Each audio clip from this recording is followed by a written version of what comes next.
November 17th of 2020. Day that was supposed to be a normal day at Primary Pediatrics on Lakeview Road. A day full of children with runny noses, getting their shots, and hopefully a sticker or a sucker on the way out. It was anything but an ordinary day. That morning, Carter Ambrose, 2 years old, was rushed in a diaper and a wet t-shirt with a pulse that was rapidly disappearing.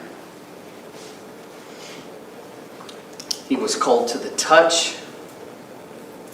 The bottoms of his feet were white. His eyes were rolled back in his head.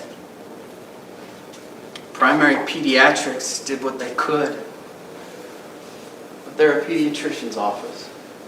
They're not an emergency room. They're not EMS. They performed CPR, life-saving measures for that little toddler until EMS got there. EMS took him to Peach County Atrium, where he was pronounced dead.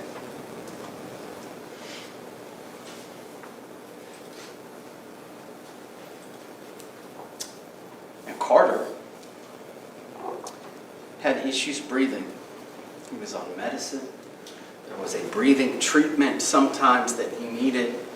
And at first glance, this looked like a child that had succumbed to this breathing issue until the autopsy was performed. The cause of death in this case is blunt force injury to the abdomen, causing a lacerated liver. This is a homicide. No doubt about it. And that weekend, Carter was with his mom, the defendant. Now, his biological father, Kadeem, who will testify, all right, they're not together anymore.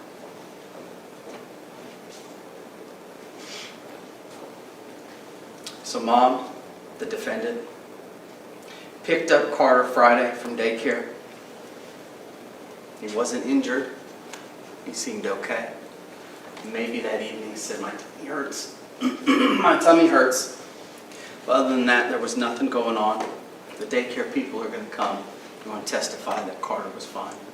There were no injuries to him. And then the next day, Saturday,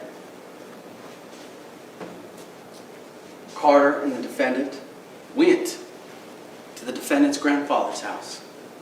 And again, he was fine, happy, playing. Typical 2-year-old boy.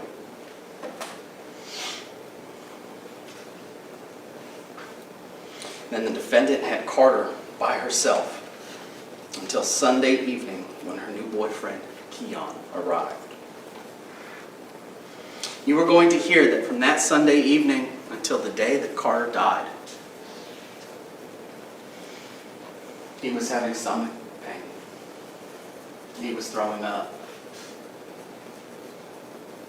It wasn't until he went lifeless that anybody did anything to get that little boy any help at all.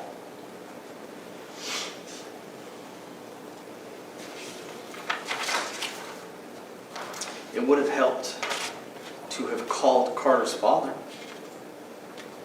He's a firefighter and works in EMS. But the defendant wouldn't let him speak to his child over the phone, wouldn't let him see him via FaceTime, nothing. It is only when Carter is at Primary Pediatrics and is on death's door that she finally tells Kadeem, "Get here. Carter's not doing well." According to the medical examiner, whom you will hear from, he had multiple blunt force injuries. And when we say multiple, we don't mean 2 or 3. He had quite a few to his abdomen.